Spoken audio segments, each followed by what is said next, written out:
Okay, good evening, ladies and gentlemen. Thank you for attending this hybrid meeting of the Planning Committee on Thursday, the 1st of April, 2021. With some members and officers with me in the COVID Secure Civic Centre and some attending from home. For those of you who don't know me, my name is Councillor Caleb Tomlinson. I'm the chair of this committee, and Councillor Mel Donoghue is the vice chair.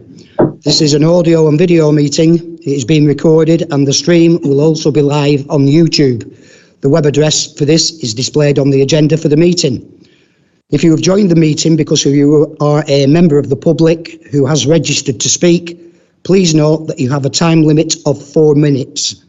Please unmute your microphone when I invite you to speak.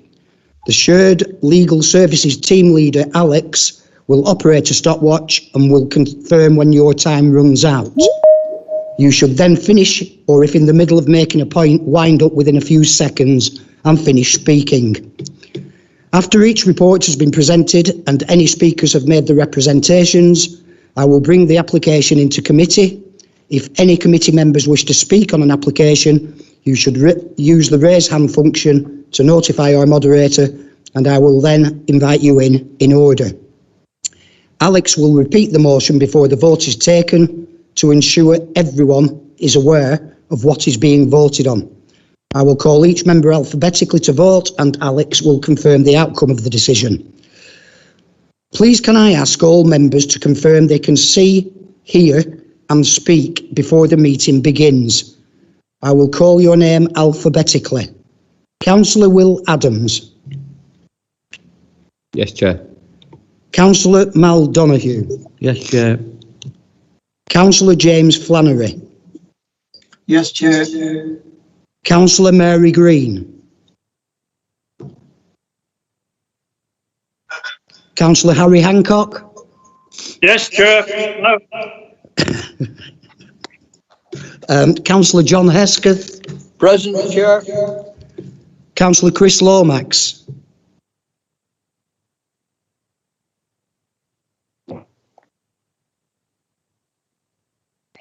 Councillor Chris Lomax.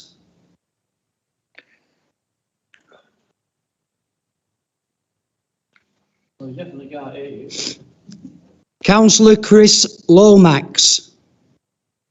Mustn't be. All right, Councillor Christine Melia. Yes, Chair. Could you message Councillor Lomax and let him know that and see if he's got any technical...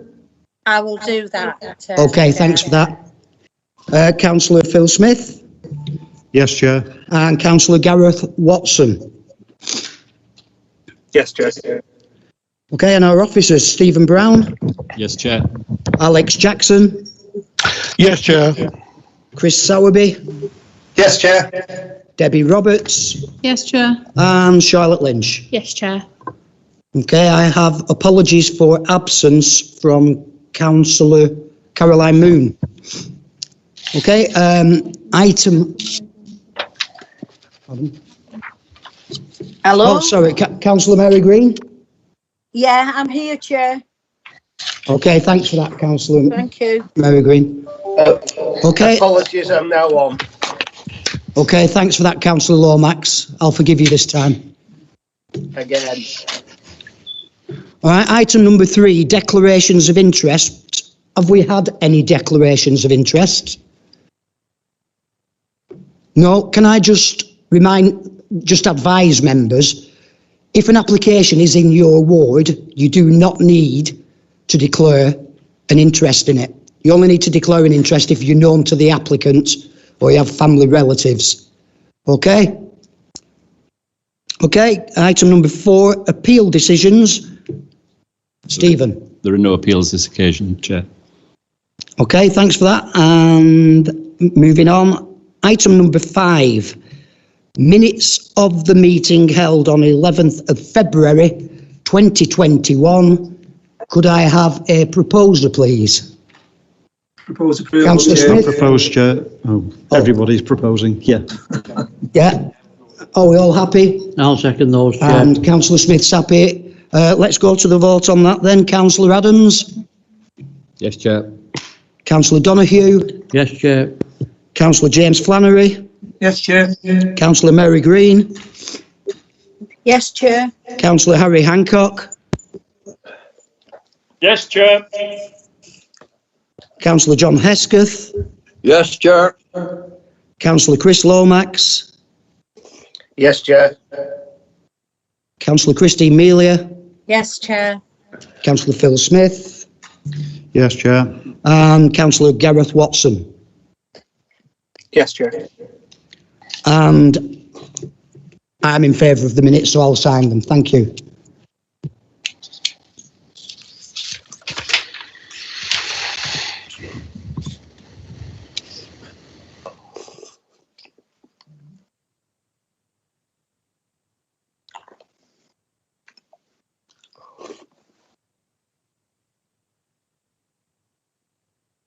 Okay, moving on to item 6, land to the east of Reynold Close, Longton. I'd like to invite Debbie Reynolds to present this item. Thank you. Thank you, Chair. Okay, the site is the central section of allocated housing site V, which is in Longton. That's allocated by policy D1. To the western part, the western part of the site is already developed. That's Reynold's Close and Auburn Avenue. And the eastern site is undeveloped. To the south is agricultural land and Hull Pool, which is a brook, runs along the southern boundary. To the north is residential, addressed on Rymer Grove and Old School Drive. Site V is part of a larger 3.3 hectare housing allocation, sites V, M and X, you can see them all on the screen, which in combination support development of 211 dwellings over 5 years. The inspector's report when we're adopting the local plan stated that the 3 sites are allocated within the Rural Local Service Centre of Longton in line with the core strategy settlement hierarchy.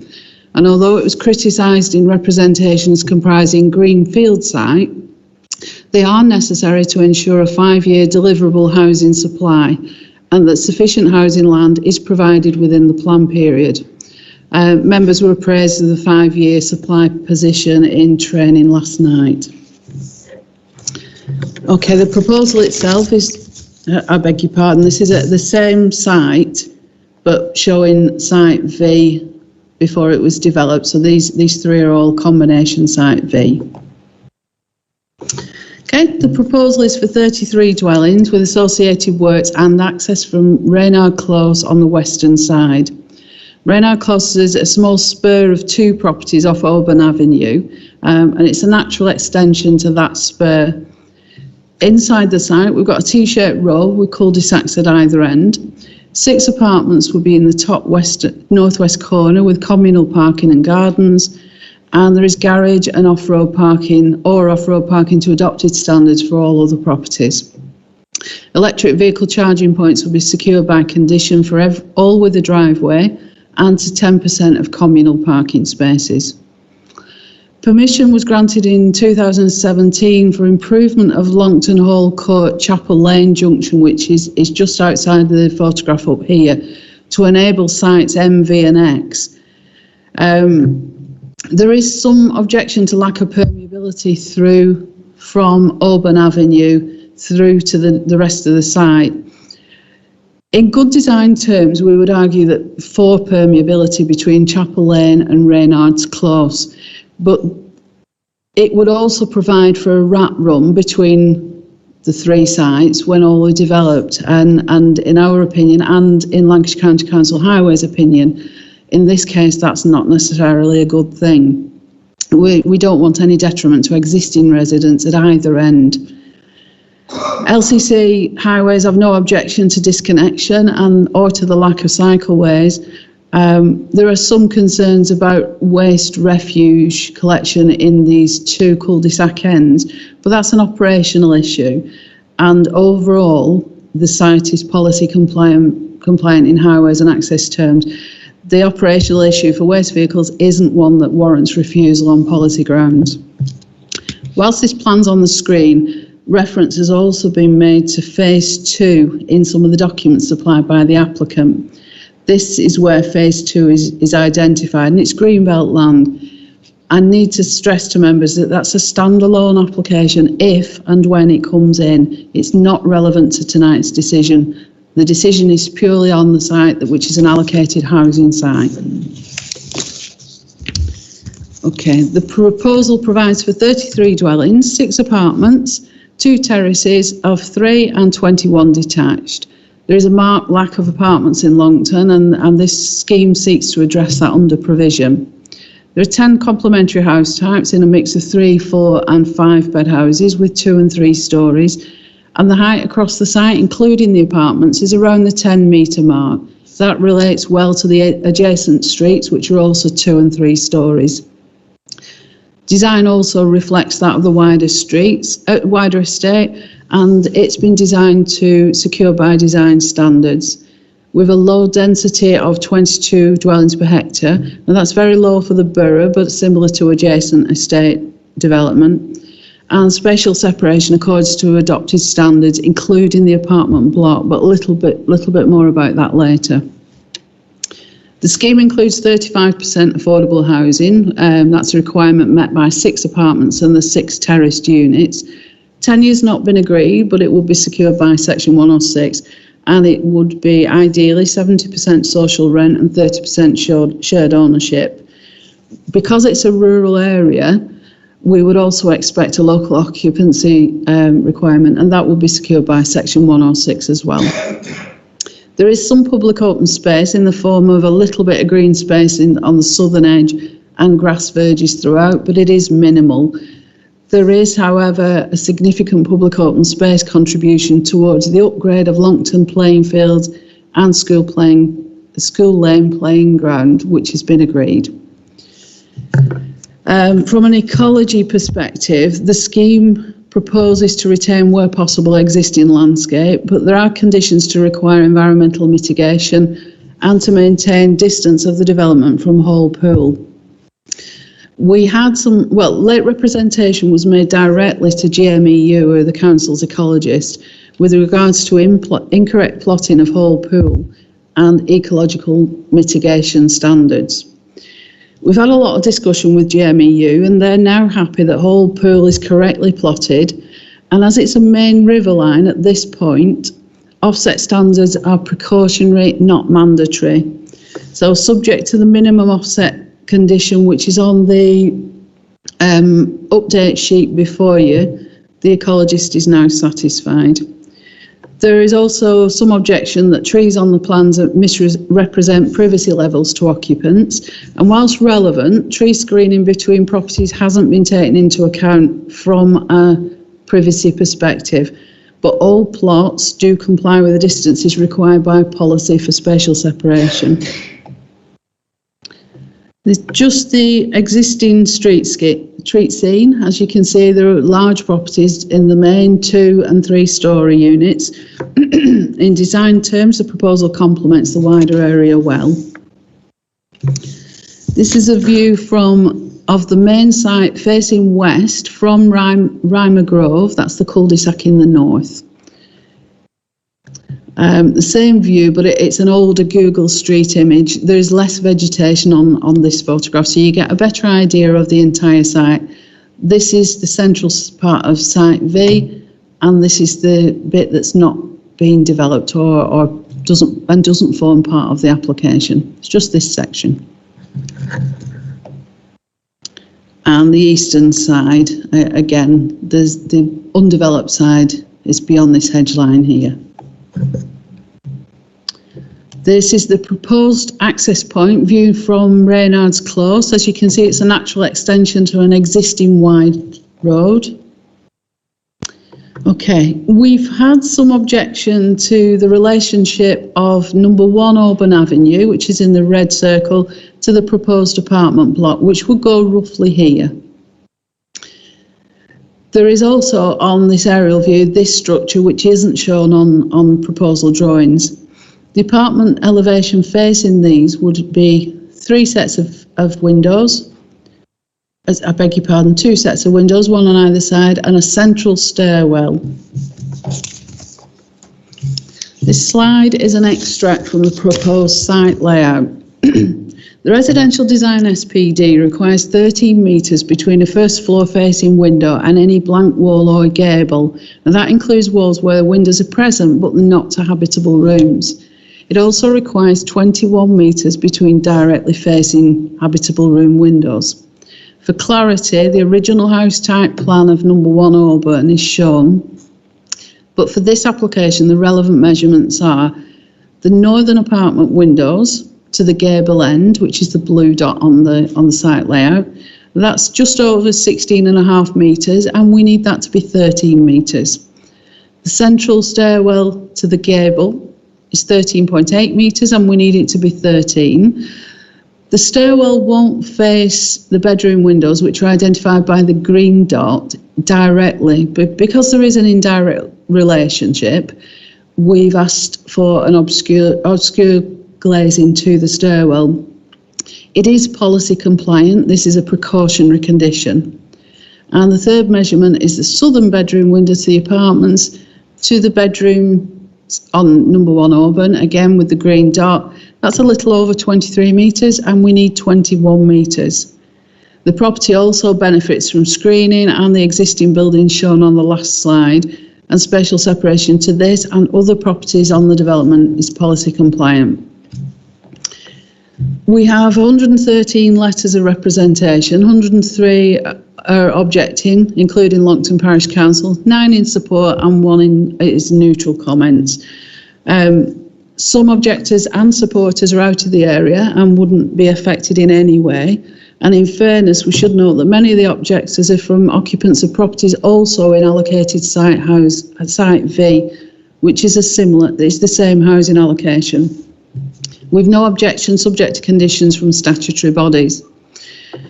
We have had a late request for deferral from a member of the public.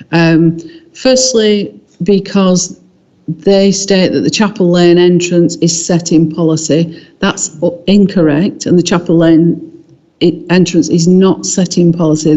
There is no requirement for access or egress to be from any particular point. And secondly, that the local planning authority is independent and shouldn't be developer-led. Paragraph 6.6 of the officer report makes it clear that the MPPF requires us to work with developers in a positive manner to reach a positive decision. For these reasons, we would ask that this application isn't deferred, particularly as late deferral is up to members to decide, and it's not something that should be requested by objectors. Okay, in summary, the issue for consideration tonight isn't whether the site is suitable for housing development. That assessment's been made and found sound during examination of the local plan, and the principle of development, subject to all material considerations being acceptable, is already established. The determination tonight is whether those material considerations are acceptable, and in officer's opinion, subject to conditions, they are, and this proposal is policy compliant. If members disagree, then they'll need to establish whether the harm caused by this development is outweighed by other matters and can be justified in planning terms. This proposal delivers a policy-compliant, sustainable development as a natural extension to Longton's urban area in line with paragraph 72 of the MPPF. It includes affordable housing in an area of high-value properties and local need at a low density of 22 dwellings per hectare. Traffic generation has been assessed by Lancashire County Council and they have no objection. And it's on a site allocated for housing by this committee. We would therefore recommend approval with the decision being delegated to the Director of Planning, the Chair and Vice Chair of Planning Committee until completion of a Section 106 agreement for affordable housing and public open space. Thank you, Chair. Okay, thanks for that report, Debbie. Right, I do have 3 registered speakers. Do we have a Tim Chetwood with us? Yes, good evening, Mr. Chairman. Good evening, Mr. Chetwood. If you could start your presentation, you have 4 minutes. Okay, thank you. Yeah. Good evening, councillors. My name is Tim Chetwood. I'm a chartered surveyor, lived in Longton for over 15 years. Whilst I'm not opposed to the principle of residential development of this land, I consider the application is unacceptable. I'd like to make two important points. The first relates to ecology. A condition has been added this week in respect to the construction in the proximity of Hall Pool, which is a watercourse on the south of the site. I contacted the ecologist to advise that the watercourse is not shown accurately on the proposed drawings. I only did so as the planning officer advised this issue would not be considered unless raised by a consultee.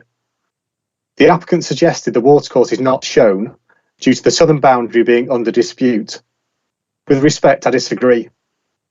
The existing plan submitted clearly shows the extent of ownership beyond the proposed development. This has been verified by Land Registry. The watercourse is clearly shown in the topographical survey submitted as part of the application and therefore should be on the proposed drawings. This raises the question as to why the applicant has misrepresented Hall Pool. The only logical reason for this is to fit as many dwellings onto the site with no regard given to this key ecological feature. The next matter I'd like to draw to your attention is the dead-end access to plots 1 to 4 and the block of flats. As noted in the report, changes have been made to the design to accommodate the collection of waste from the flats. This requires residents to move their bins 10 metres down the road to a pickup point. This pickup point requires a refuse vehicle to reverse in excess of 30 metres. However, such vehicles are not permitted to reverse any further than 12 metres. Whilst LCC may not have a policy objection to this design, it is a breach of British standard and the manual for streets. The report suggests the matter may be resolved by a carefully worded pre-commencement condition. With respect, I contend there isn't a condition that could address this issue. Furthermore, Lancashire Fire and Rescue Service, in their consultee response, state that it should be ensured the scheme fully meets the requirements of Building Regulations Approved Document B, Access and Facilities for the Fire Service. This document is explicitly clear. Fire and rescue service vehicles should not have to reverse more than 20 metres from the end of an access road, after which a turning facility is required. Access to the flats for a fire engine requires a reversing manoeuvre in excess of 40 metres. This is a breach of the building regulations and the fire service advice. Given more time, I could detail the risks and statistics relating to fires in low-rise flats. Needless to say, they pose considerably higher risk relative to that of a typical house. Despite this matter being raised by the fire service and local residents, no reference at all is made to it in the committee report. Elsewhere, the development includes a turning head for a shorter cul-de-sac. However, post-submission, it was scaled back to move the road away from Hall Pool. As a result, it is now too small and therefore also non-compliant. To align this design with necessary standards would result in a reduction in the number of dwellings and in turn developer return. It is not acceptable to target profit over safety. Whilst it may not be the responsibility of the planning committee to enforce British standards and building regulations, they're there for a reason. Whether a road is adopted or not, this is a new development on which there can be no excuses for non-compliance. It will be inconceivable for the application to be approved in light of such significant breaches.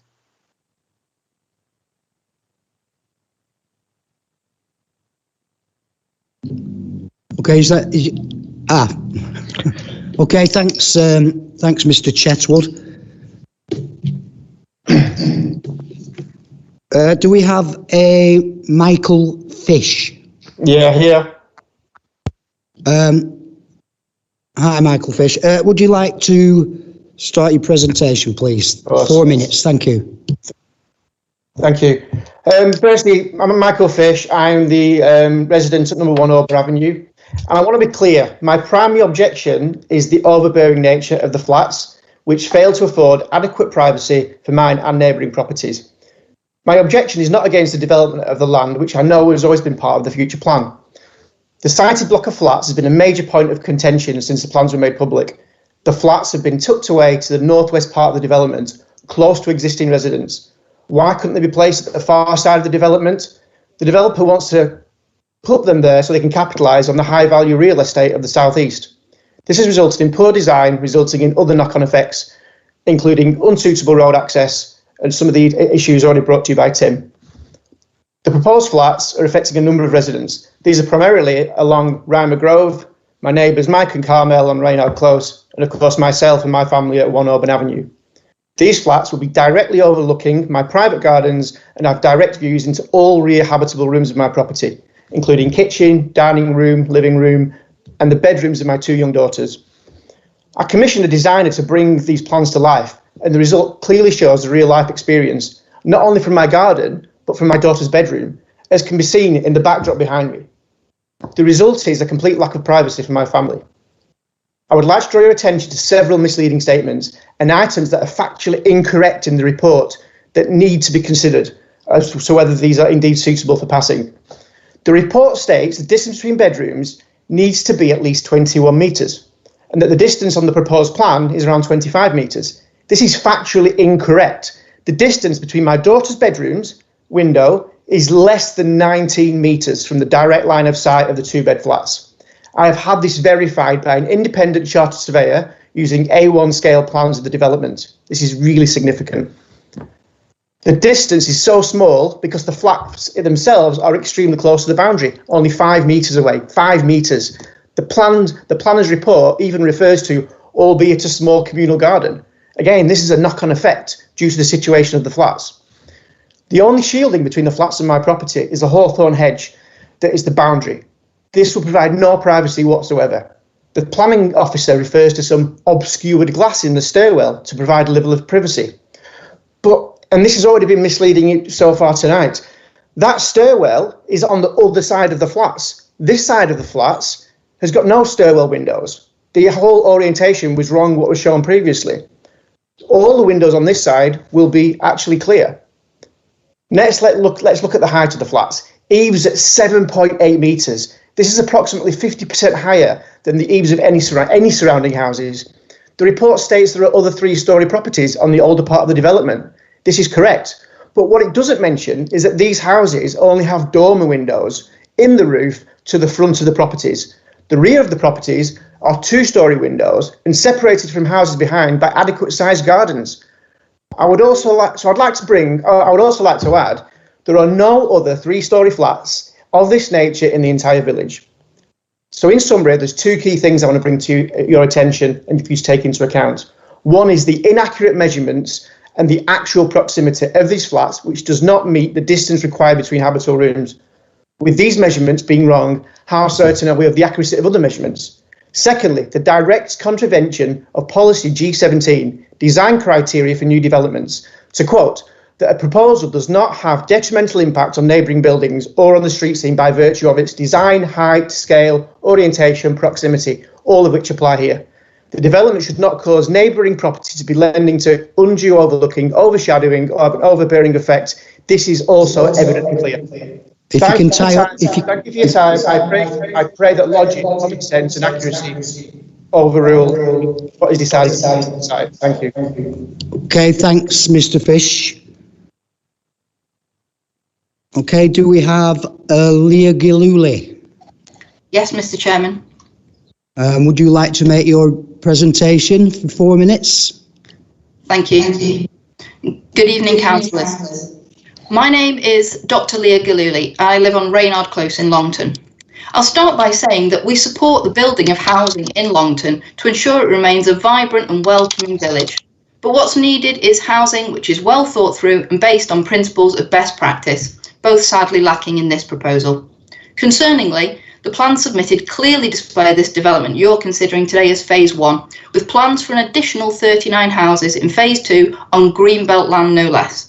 This clearly represents an attempt at development by stealth, with incremental phases cynically planned to avoid the need for a master plan and the degree of consultation that would require. And this is just one example of misrepresentation in the application. As another example, the plans submitted clearly show 7 trees in gardens of properties on Reynold Close and Auburn Avenue that simply are not there. We've repeatedly pointed this out to the planning officer, and yet the phantom trees resolutely remain on the plans in positions which imply a degree of shielding and privacy for existing properties that simply does not exist. Anyone can make an error once, but to me, such degree of repeated misrepresentation, when that error has been pointed out, suggests a deliberate attempt to mislead you, the planning committee, as to the impact this ill-thought-through plan will have on neighbouring properties. Furthermore, the proposed development displays little effort to blend with existing properties. The proposed new houses on Reynold Close are set back from the road significantly more than the 2 existing properties on there. The result will be a completely mismatched street scene, with numbers 1 and 2 Reynold Close appearing like gatehouses to the new development. A more considered approach would have offered a street scene in keeping with existing dwellings, rather than one simply prioritising cramming in as many houses as possible. Moving on. Our concerns as residents have been grossly underrepresented in the planning report put before you. Our detailed and factual collective letter of objection is not quoted once, and our objections are actually dismissed because, to paraphrase, we live in new houses ourselves. This misrepresentation of residents' objections is deeply concerning, and while our objections are conspicuous by their absence in the report, the developers claim that he conducted research with residents about their housing needs is given centre stage. What that report fails to tell you is that, as per the developer's support statement, this so-called survey was done with some young people who socialise in Longton's pubs. As an academic researcher myself, I can honestly tell you that while such a survey would just be laughed out of the room for its amateurish attempt to solicit data. All the while, there is no meaningful consultation with the residents living in the immediate vicinity, and weights given to biased and anecdotal claims above our fact-based and comprehensively referenced letter. As a final point, the density of the proposed new development, which is 59% greater than that of the neighbouring development, is justified based on a South Ribble average. Now, one of the joys of South Ribble is its diverse character, with large towns with a rich industrial heritage like Leyland sitting alongside small former farming villages like Longton. Surely, if we're to consider whether a development is in keeping as regards density, this judgment should be based on the town or village in which that proposed development is located, not a council-wide average. What all this displays is a catalogue of misrepresentation. So in conclusion, taking on board the points raised by Tim, Michael and myself, we call on you to reject this application on the following grounds. 1. The clear breaches of Policy G17 of the South Ribble Local Plan in respect of privacy, design and density. 2. The misrepresentations on the submitted plans regarding Hall Pool and trees in the gardens of existing properties. And 3, most concerningly, the failure to Ms. Gilluli, your 4 minutes are up now. Building regulations and fire service advice. Thank you very much for your time. Yeah, thanks for your presentation, Dr. Gilluli. Before I go to councillors not on committee, Debbie, would you like to address some of those points for us, please? Yes, thank you, Chair. Just a few for clarity. Mr. Chetwood mentioned the proximity of a whole pool to the proposed development. As I said earlier, there is an update sheet and the council's ecologist is satisfied. That, however, isn't it. We're not just taking that on face value. There is a condition on that update sheet which requires a specific distance from Hall Pool. I mentioned earlier that there is an issue with waste refuse collection. There's no getting away from that, and it may or may not be contrary to the building regulations. But it isn't a reason for refusal in planning terms, and if it doesn't comply with building regulations, then the developer may need to change the scheme at a later point. At this point, quite rightly, Mr. Chetwood mentioned it isn't the responsibility of the planning committee to deal with the building regulations. I've already mentioned that the site is adjacent to Greenbelt land and that phase 2 is shown on proposal documents, not drawings. But that would be assessed separately if an application came in for it. It has no relevance whatsoever to this. In hindsight, maybe that would be better not to be on those documents, but that's what the applicant provided us with. But we are assessing this site only. I mentioned in my presentation the implied privacy of trees, and yes, we can't guarantee those trees are there or not, are going to remain there. So I looked at this purely from a spatial separation perspective between two properties. And in terms of spatial separation, if those trees didn't exist, these proposed properties would be policy compliant. Dr. Gilluli is right. Density should be dictated by the surroundings, and I clearly said that the density on this site is 22 per hectare. It's low for the borough, but it reflects the surrounding area, so it is in compliance with the street or the locale in which it would sit. Thank you. Okay, thanks for that, Debbie. Councillor Colin Coulton, you wish to address the committee on this application? Okay, go ahead. Thank you, Chair. Thank you, Chair. I'm Colin Coulton. I'm Borough Councillor for Longton and Hunton West. I must say I completely agree with all the points that were raised by the residents who I thought spoke very eloquently. But I would like to make a couple of further points. Firstly, some years ago, there was an extensive public consultation to prepare the local development framework, which we're all familiar with. The consultation concluded with a public meeting in the Church Hall at Longton, where the plan was agreed, providing the exit from the sites was onto Chapel Lane, which the local development framework plan actually shows the exit onto Chapel Lane. Unfortunately, the layout of this first tranche of land precludes the possibility of exiting onto Chapel Lane and necessitates the exit onto School Lane, which I must admit, I live on School Lane, so I must admit I'm slightly biased.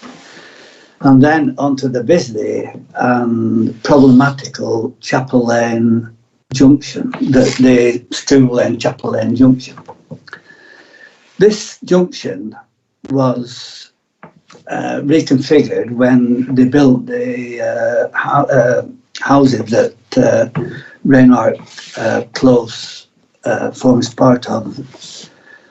And originally, there were objections about the junction, and it was proposed that a roundabout should be built.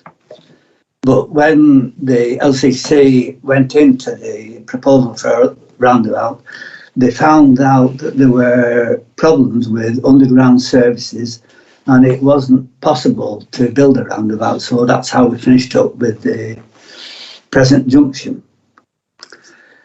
Secondly, to my mind, a 3-storey block of flats is wholly inappropriate for this area. It has mentioned that there are 3-storey houses, but also it's been pointed out that these are all with more or less with a separate window, dormer windows in the set into the roof, which is obviously different than a 3-storey block of flats.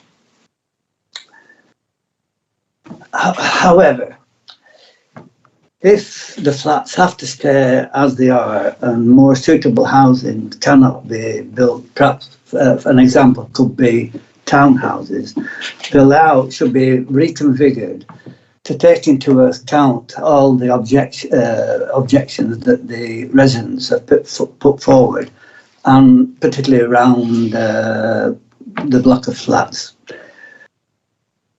I urge you to reject this application in its present form and ask the developer to go away and rehash the site more in line with the residents' request. Thank you. Okay, thanks for that, Councillor Coulton. And we now have County Councillor Graham Gooch. Good evening, Chairman. I'm the Lancashire County Councillor for South River West, which includes Longton, as you know. and I'm also chairman of the Longton Parish Council and chairman of the Longton Victory Memorial Recreation Ground Trust, which is set on Chapel Lane, and I'm also a governor of Longton Primary School. I'm not speaking on behalf of the primary school this evening. You will have received the objections put forward by Longton Parish Council, so I will not rehearse those here. My submission, which I'd ask you to consider, is regarding the amount of traffic the development, as presented, would put onto School Lane, in particular because of the addition of a block of apartments in the plan. Now, you've received a report on traffic commissioned by the developer and a report from the Highways Authority. In my submission, neither of these reports paints an accurate picture of traffic in the lane and the effect of the development.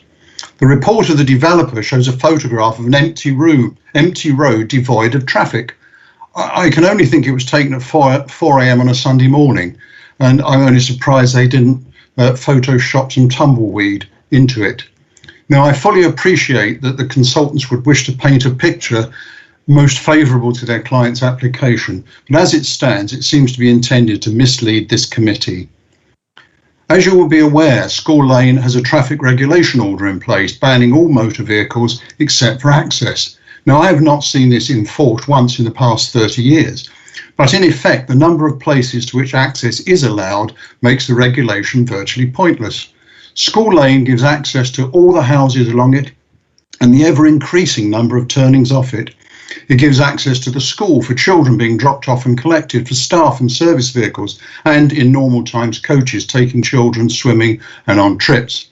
It also gives access to the preschool nursery opposite, and the South Ribble recreation ground next to the school, and the children's playground, and the Grove Park, and the residential care home, and the north entrance to the Brickcroft, and the Longton Victory Memorial recreation ground, and the sports and social club, and the bowling club, and the tennis club, and the football field, and not forgetting the Women's Institute.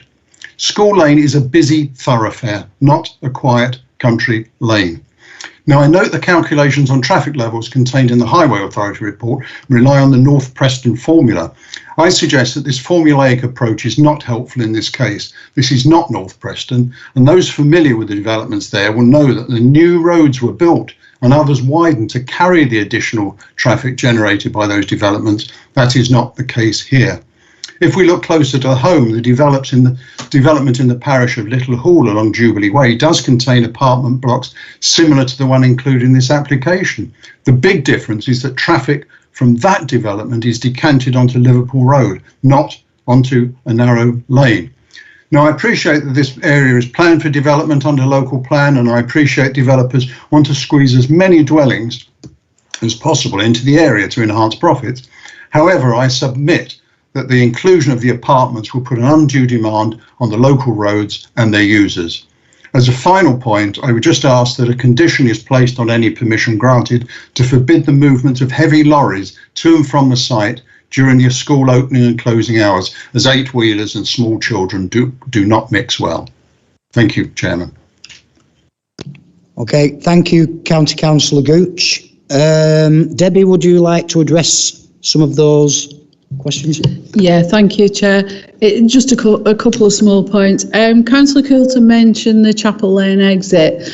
I can't confirm or deny what went on at community consultation as part of the local plan allocation process. But what I can say is that the policy that we're relying on tonight doesn't allow or require access or egress from any particular point. It suggests a Chapel Lane exit, but it doesn't require that. Unlike some other policies with other sites, there is no restriction on where access and egress can come from. And just to add a bit of comment to Councillor Gooch, County Council are satisfied that this site won't impact adversely, excessively. The traffic assessment put forward by the applicant concurs with that agreement. And just a reminder to members that the NPPF states that we shouldn't refuse on traffic grounds unless there is severe impact. Without Lancashire County Council's support that there is severe impact, then I think it's dodgy ground to be refusing purely on traffic impact. Thank you, Chair.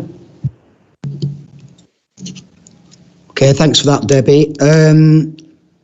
We have a planning consultant, Phil Garner, on behalf of the applicants. Do we have Phil Garner with us? Yes, we do, Chair. Thank you. If you'd like to start your representation, you have 4 minutes. Many thanks. Good evening, Council. My name is Phil Garner, Director of Garner Town Planning. I'm addressing you this evening on behalf of the applicant for the Longton development. My client, Mr. David Cunningham, is also attending and will speak very briefly after me. The starting point for this proposal, as we've heard, is the land is allocated within the local plan for residential development, and indeed was not built out by Redrow Homes at the same time as Reynold Close, only due to a land ownership issue which my client has now resolved.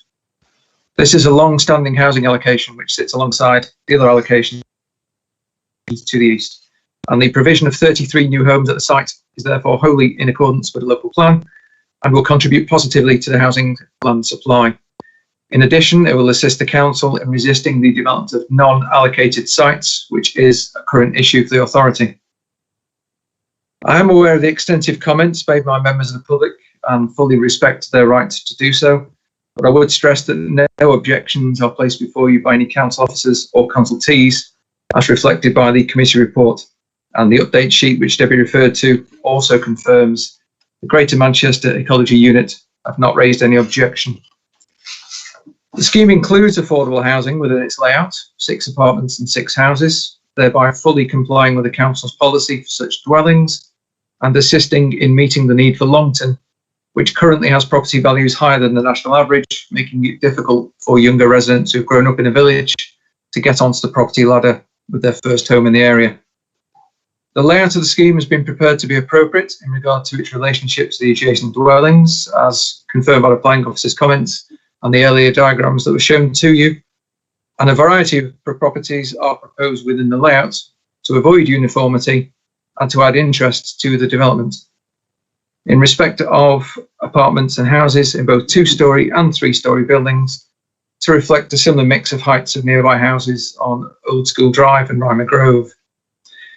In regard to highways, no objections are raised by the county's highways officer, and the point made by South Ribble Refuse Services regarding waste collection can be satisfactorily addressed, as it will operate in a similar manner to developments elsewhere, as noted by the highway officer, who confirms there's no policy objection. The development of this site as proposed will not sterilise any further allocated housing land to the east, as the intention is for any access to the adjacent land to be taken off Chapel Lane, as we've heard. My clients have undertaken extensive discussions with council officers since the submission of the application in December last year, and have satisfactorily addressed all of the points that have arisen. This has culminated in the recommendation before you this evening to grant permission on the basis the scheme complies with all relevant local and national planning policies and guidance. Just to respond to a couple of points made by the objectives, if I may. There's a point regarding cramming of development. The density here is only 22 dwellings per hectare, which is very low density. And Ms. Gilluli also referred to Longton as being a small village that has a population of 7,500 people. So it's not actually a small village. And just one point in regard to Mr. Fish's notice or background. We have no way of verifying whether that was correct or not, Chair. Okay, thanks for your presentation. Do we have a David Cunningham, who is the agent for this application? We do. Thank you, Chair. I'm David Cunningham. I act for the developer. Just want to touch on a couple of little points very quickly, if I may, just to address a few of the objections earlier. In relation to the fire access, the statements before by previous objector was completely factually incorrect. Part B on the building regs and BS 9999, which is the British standard for fire regulations, allows a fire tender to reverse 20 metres, and that 20 metre point has to be no further than 40 metres from the apartment access doors, which we are fully in compliance of. And then final point I really want to touch on is the Hull Pool watercourse objections and comments. Now, just to obviously highlight to the committee that the actual boundary for our development is the centre line of Hall Pill Brook and watercourse. The reason why the topographical survey goes outside of that, which is maybe why some of the misinterpretation on the objections has took place, is because obviously we need to know what happens on the other side of the embankments of the watercourse, just for loading points on that. And they are my two main points that I want to address, but also I think just touch on one of the backgrounds, I think, on one of the objectors. I think that's took a little bit of artistic license, showing perhaps the apartments substantially closer than what they factually are on the drawings. And that's it for myself, really. I think, we're in line with all policy. We have engaged with Debbie throughout the process, and also all the consultees that have had any comments on the application. We've done our best to work with the council to the best of our ability. So that's it for myself. Thank you, Chair. Okay, thanks, Mr. Cunningham. Okay, I will now bring this application into committee. Any committee members wishing to speak? Councillor Smith. Thank you, Chair. I'm going to have a good drink before I start because it might last a while, this. Thank you, Chair. Obviously, I've visited the site. I know the area pretty well, having lived fairly close to it. I can see why residents have issues. I can see why the councillors have issues. We can just take the highway matters to start with, which would appear that we can't take into consideration. The members of this committee over many years will know, and you've been party to that, Chair, some of the stuff that comes out of county council highways is misleading, to put it politely. It's about time that some of them got out from behind the desk and the desktop study and visited and saw what went on down there. That would be my view. I've been down that school lane many times. And normally you get traffic stationary, parked up, part on the pavement and part not, from one end to the other, from all the various activities, as pointed out by County Councillor Graham Gooch, that actually go on down that lane. It is very, very busy. He makes an important point there with regard to conditions and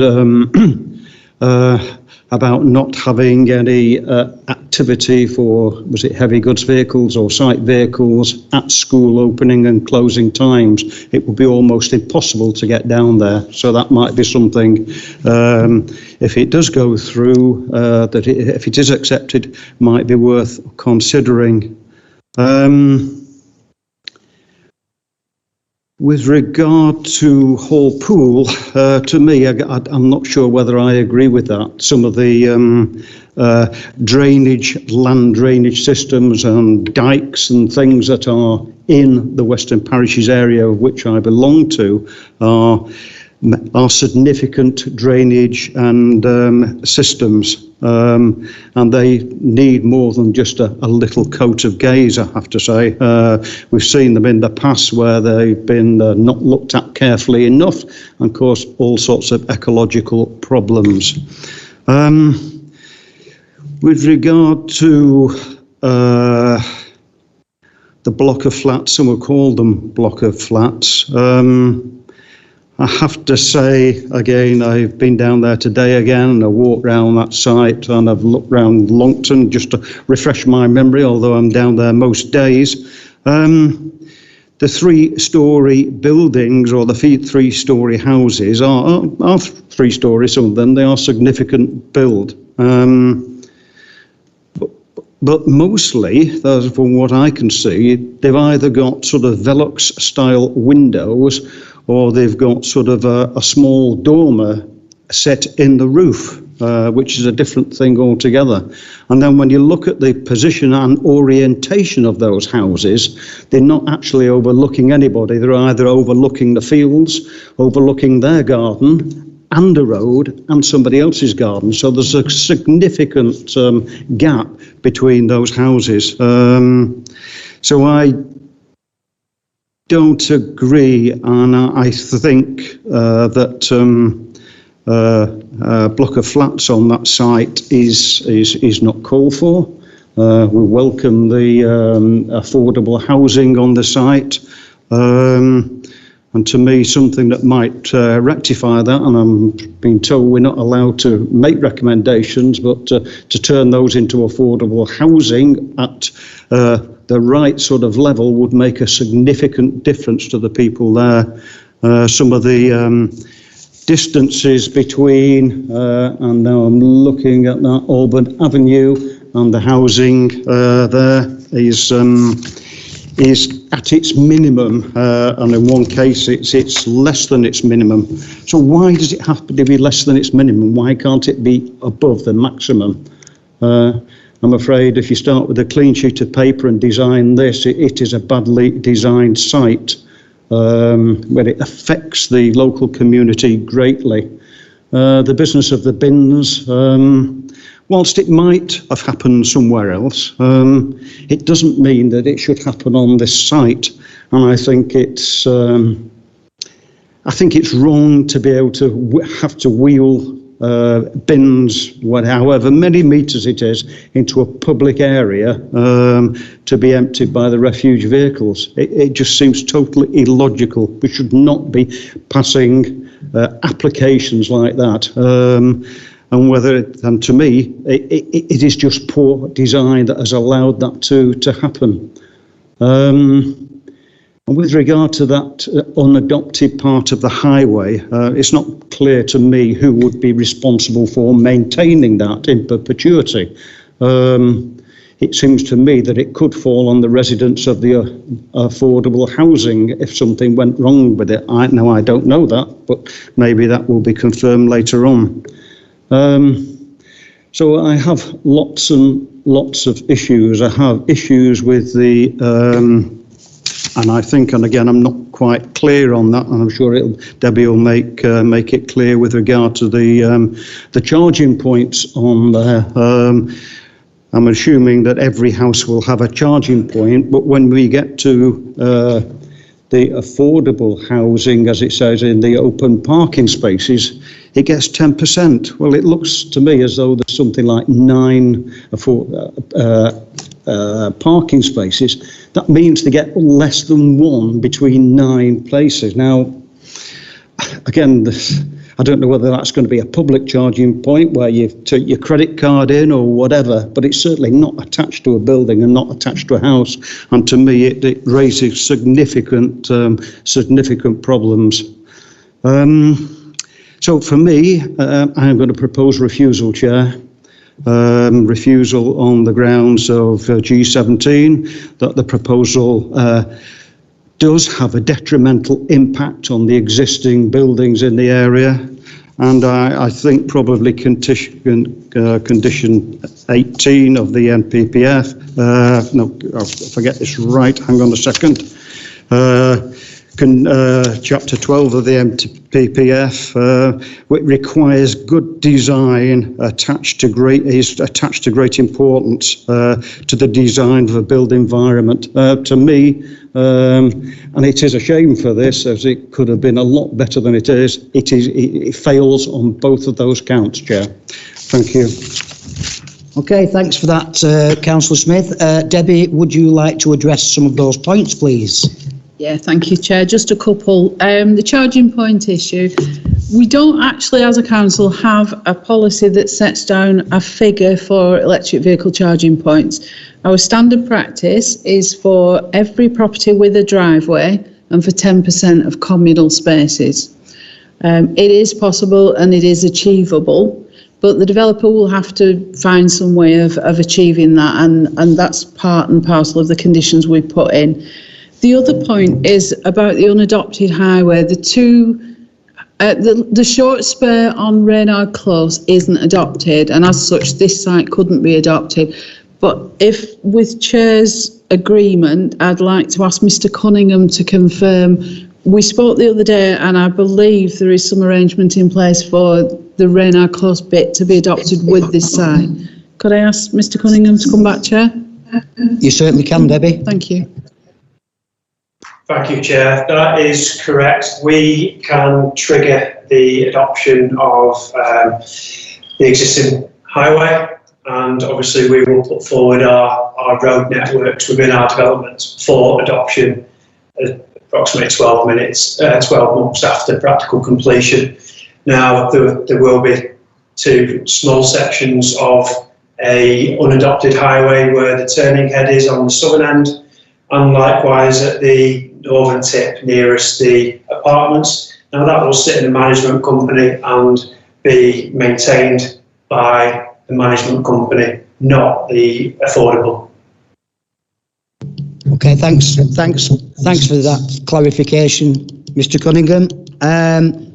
Councillor Mrs Green. Thank you, Chair. I think most of what I was going to say has already been stated by Councillor Smith. I agree wholeheartedly with what he said. It concerns me, it may well be policy of the government, the council or whatever, that it's 10% for the electric charging points. But realistically, by 2030, there's only going to be electric vehicles being sold. Now, already now, I would challenge the fact of people saying that you only expect to have 1 car per property. I mean, we're in a modern society where it's becoming more the norm of having 2 cars, if not 3, to every property. Now, just presuming that residents who are living in the affordable houses may only have 1 car, just because they're in an affordable house doesn't mean to say that they've only got 1 car. They may also have 2 or 3. And to have to share, shall we say, this electric power point, it's going to be untenable because they're going to be falling out who's got to use it. It's not reasonable going forward. The business with the bins, I think it's, as Councillor Smith said, it's ridiculous in this day and age to imagine people dragging bins up and down to make it easy for the waste vehicles to gain access. You know, so there are points in this application that aren't right, that aren't suitable, and it gives you the feeling that, yes, as the residents put it, the houses have been crammed in by the way these factories are showing up. They're not being built with enough space to accommodate parking spaces, plug-in points, access by emergency vehicles, and the fact that they're being built in these sort of 3-storey flats, which isn't attunable with the nearby area. Whereas we are keen on having affordable houses, and I feel that you do need affordable houses in somewhere like Longton, so to enable the young people to stay in the village if they wish to stay there and live there, to be near to the families if they want to be, is fine, no problem. But I think this application needs to be looked at, and I think I'd like to second Councillor Smith for refusal. Thank you.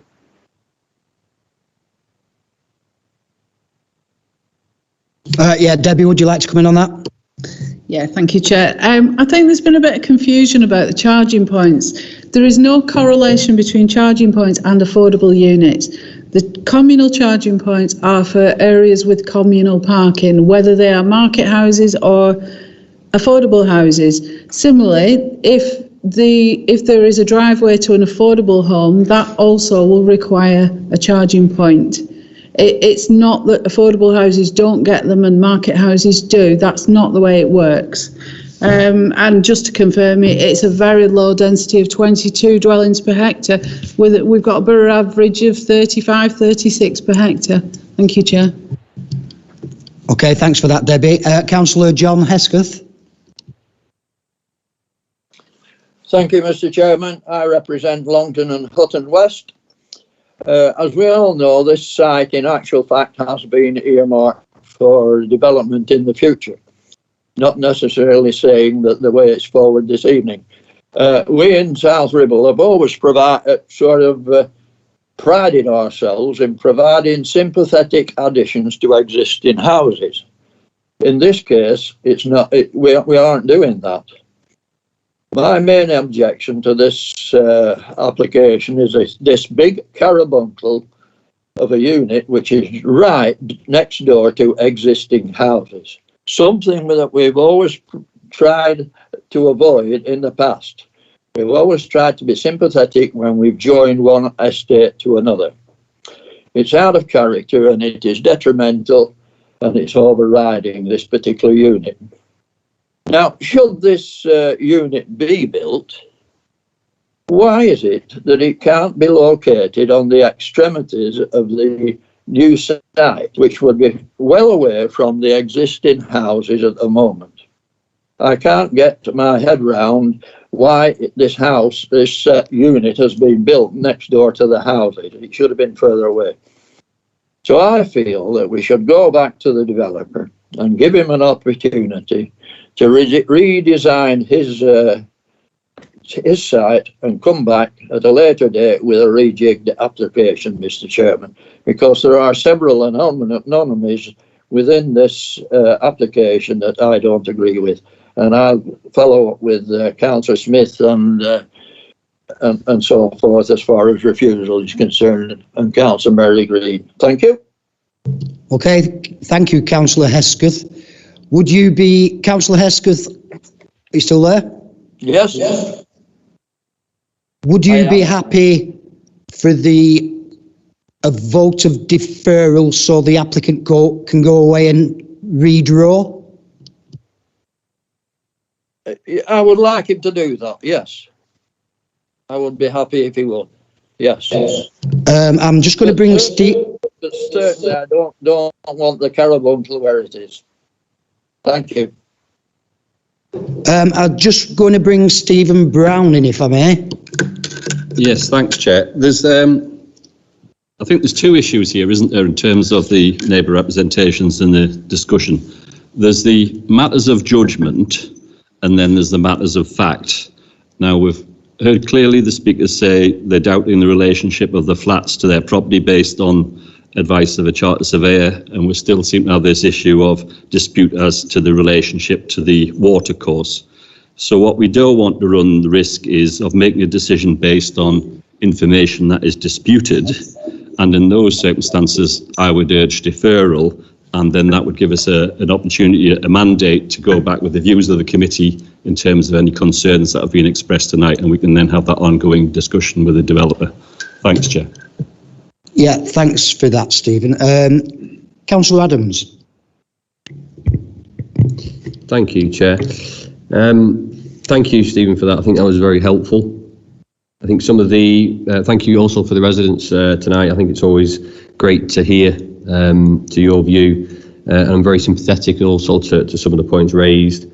I was quite perplexed from County Councillor Gooch, who was kind of going against his own highways authority. I think he might be best to have a conversation with his own officers regarding that.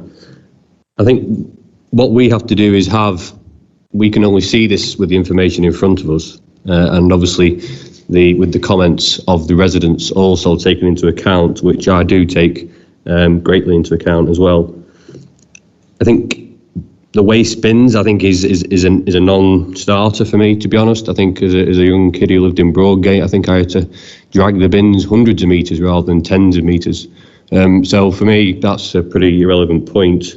I think there are other concerns that have been raised that I think need to be addressed.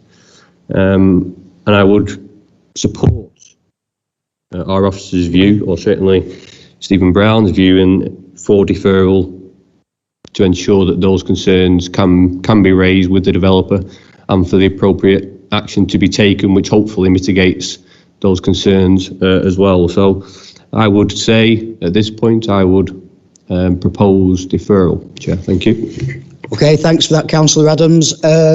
Councillor Watson.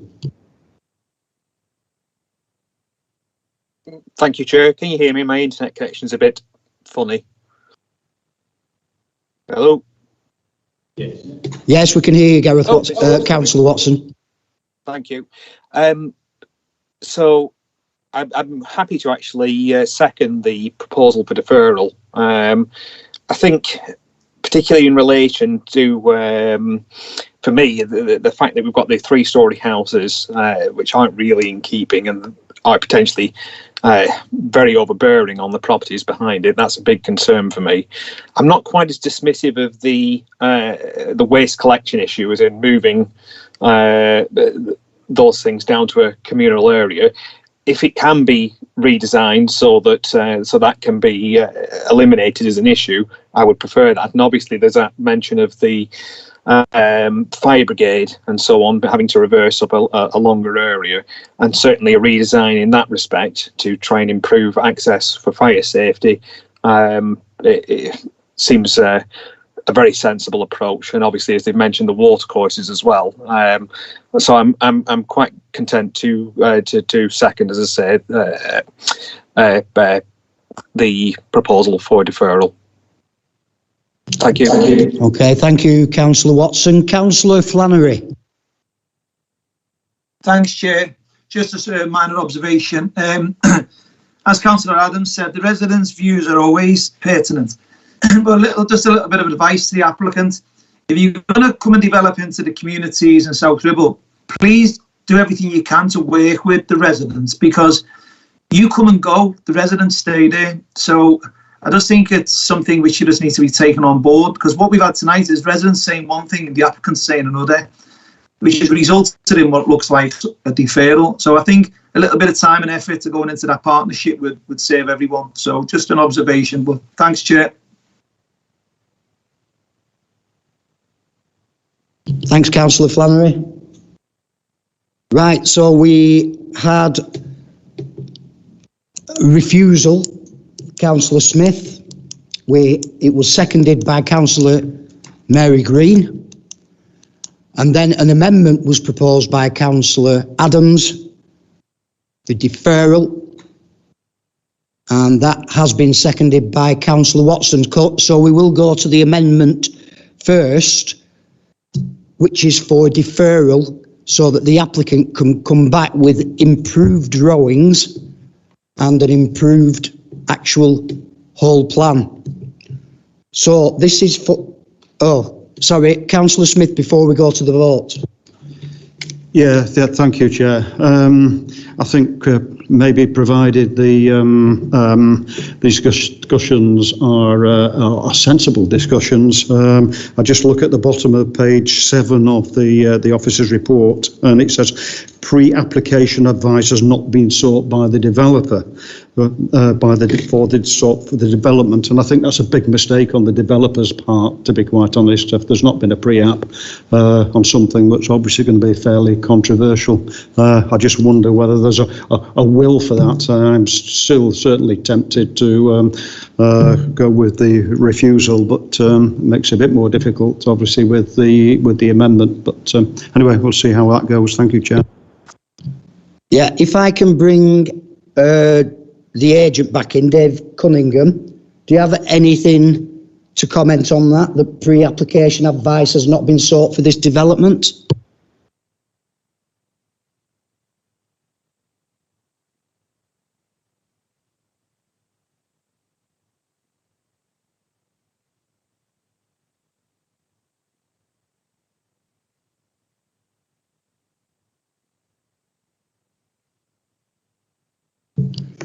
No, okay. Right, we are going to go to the vote on deferral first. Councillor Will Adams. 4. Councillor Mal Donoghue. 4, Chair. Councillor James Flannery. 4. Councillor Mary Green. 4 deferral. Councillor Harry Hancock. Councillor Hancock. 4, Chair. Councillor John Hesketh. 4, sir, Chair. 4. Councillor Chris Lomax. 4 deferral. Councillor Christine Melia. For, Chair. Councillor Phil Smith. For, Chair. And Councillor Gareth Watson. For deferral, Chair. And I am also for deferral. I'd like a much nicer, better thought out plan to come towards us with not as much overbearing for the existing residents. Okay. Can you confirm the outcome of the vote, Alex, please? Yes, thank you, Chair. Members have voted unanimously to defer determination of the application so that the applicant can submit improved drawings. Wonderful, thank you very much for that. We'll move on to agenda item number 7, 220A Cocker Road, Walton Summit Industrial Estate, Bamber Bridge. And is this Stephen? Okay, Stephen, if you'd like to present this item, thank you. Yes, thanks, Chair. Yeah, the application site is a 0.1 of a hectare parcel to the west of Cocker Road within the Walton Summit Industrial Estate. Next one, please, Debbie. You can see the area of land concerned there fronting onto the road between that and the existing unit. Next one, please. The proposal is for an erection of extension to the side of the unit, which includes a mezzanine floor. It will be to create additional office space and storage. Overall dimensions 20 metres by 45 metres to a maximum height of 7.1 metres high. Next, please. As you'll see from the drawings, it's in keeping with the existing unit in terms of the design and scale of it. In terms of material issues, LCC have no objections from a highway perspective. The surrounding area is wholly residential, wholly industrial, no residential, and the proposal is of satisfactory design and appearance and doesn't impact upon surrounding area. And on that basis, Chair, it's recommended for approval, subject to the imposition of conditions. Thank you, Chair. Okay, thanks for the report, Stephen. We don't have any registered speakers. We don't have any members of the council not on committee wishing to speak. We don't have the applicant or the agent, so we're going to open it straight up into committee. Councillor Smith. I just move approval, Chair. I think an extension to an area in a building like that probably means increased business, increased employment, so I'll move approval. Thank you. Thanks for that, Councillor Smith. Councillor Will Adams and then Councillor John Hesketh. Yeah, I'd just like to echo those points, absolutely. I think this is a policy compliant. It's good to see that businesses are growing within South Ribble, so I think it's something we should wholeheartedly support. So I will second approval. Thank you. Thanks very much for that, Councillor Hesketh. Councillor Hesketh, please. Right, just the same comments, Mr. Chairman. It accords with our core strategy and I'll go along with approval. Thank you very much. Do we have any other proposals? No. Okay, we'll go straight to the vote. Councillor Adams. For. Councillor Donoghue. For, Chair. Councillor Flannery. For. Councillor Mary Green. For. Councillor Harry Hancock. For, Chair. Councillor Hesketh. For, Chair. Councillor Lomax. For, Chair. Councillor Christine Melia. For. Councillor Phil Smith. For. Councillor Gareth Watson. For approval, Chair. And I am also for approval. Alex, will you confirm the outcome of that vote, please? Yes, Chair. Members have voted unanimously to approve the application for the erection of a side extension, including an internal mezzanine floor, subject to the conditions in the report. Okay, thanks very much for that, Alex. Let's go to item 8 on tonight's agenda. South Ribble and Central Lancashire Monitoring Reports 2019-2020. Stephen, if you'd like to present, please. Yes, thanks, Chair. Yeah, I don't want to dwell too long on this because of the problems with COVID. It's actually reporting on last year up till April the 1st last year. So this year's one will be coming out before we know it, really. We've brought many of these to you. It's basically monitoring on the actions within the local plan and within the core strategy. Next one, please, Debbie. Obviously, as you know, we're working jointly on the core strategy with Preston and Chorley councils, and the evidence that we're gathering will help inform the review of the core strategy and the local plan, which is underway. It would also include the needs of gypsies, travellers and travelling show people. Just some key indicators out of it. Unemployment levels are consistently low, below both the Lancashire national average, and are decreasing. The population of the borough continues to rise. There are 8 conservation areas in the borough, as we know, and the borough has 144 entries on the listed buildings register and listed parks. Just some other key points. 50% of new dwellings have been built on previously developed land. The total number of housing completions was 412, which, as I say, was for last year. That was inclusive of affordable. Of that, 412, 81 were affordable. And our 3 parks retained the green flag status. Across the core strategy, the total of 327 affordable dwellings were delivered against the target of 126, and the total number of dwellings across central Lancashire was 1,817, which exceeded the core strategy target by 476. 6 hectares of employment land was taken up within central Lancashire in the period, and this has increased compared to the last monitoring period. So what we do now is basically we just issue these reports to be published on our website as an evidence base. And as I say, this year's report is the data collection is now underway, and we'll be looking to bring that to you in sort of October, November time of this year. So with your approval, it's just seeking permission to display them on the websites. Thank you, Chair. Okay, thanks for that, Stephen. I think we should just go straight to the vote on this. We don't need a lengthy discussion on it. Would help if it was about 7 minutes though, but never mind. Let's just go straight to the vote. And it's for approval that it's put on the website. Councillor Adams. 4. Councillor Donoghue. 4, Chair. Councillor Flannery. 4, Chair. Councillor Mary Green. 4. Councillor Harry Hancock. 4, Chair. Councillor John Hesketh. 4, Chair. Councillor Chris Lomax. 4, Chair.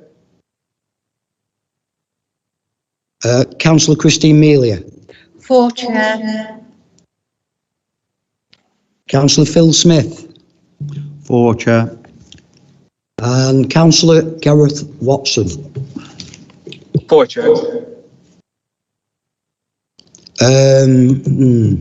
Yes, I'm also 4. So, Alex, would you confirm the outcome of the vote, please?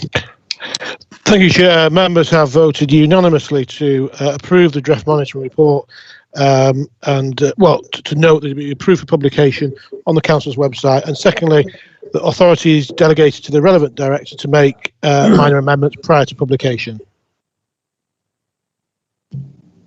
Okay, Alex, thanks very much for that. We move on now to item number 9, which was an urgent decision taken under section 35 of the Council's Constitution. Stephen, if you'd like to report. Yeah, this is simply a case where we are required to make decisions on certain applications within a specified time. And if we don't make it within that time, then they get the permission by default. And it was simply a case that in terms of the committee cycle, we couldn't wait till the next committee to make the decision or that permission would have been given. I intend to bring a report in this respect because the only reason why this was coming to a planning committee was because we have an increase in the number of agents who are submitting applications who may be related to somebody in the wider council. And the delegate scheme as written requires that to always come to planning committee, and I think I'll be looking to bring a report that narrows it down, that it's only those people who are involved in the decision making process within the council influence the decision as to whether it comes to planning committee or not, but that will be a future report. But so simply it was a case of just time restrictions that we had to make that decision. Thanks, Chair. Okay, thanks for that, Stephen. Councillor Hesketh, would you like to ask a question? No, just comment, Mr. Chairman. It comes under permitted development, and I think all we can do tonight is endorse the report, Mr. Chairman. Thank you. Okay, thanks for that comment, Councillor Hesketh. Councillor Smith. Well, I don't think we're voting on it, Chair. It's just for note, I think, so it's already been signed off. It's quite an unusual one. I don't think I've ever seen one before, but it is an unusual one, an interesting one, but yeah, no comments to make, Chair. Thank you. Right, ladies and gentlemen, thank you very much indeed for your attendance this evening. That brings an end to the meeting. Can somebody put that clock forward, please? All right, thanks very much for attending, ladies and gentlemen. Thank you. Good night. Thanks, Caleb. Bye, everyone. Bye now. Thank you. Bye. Good night. Thanks. Good night.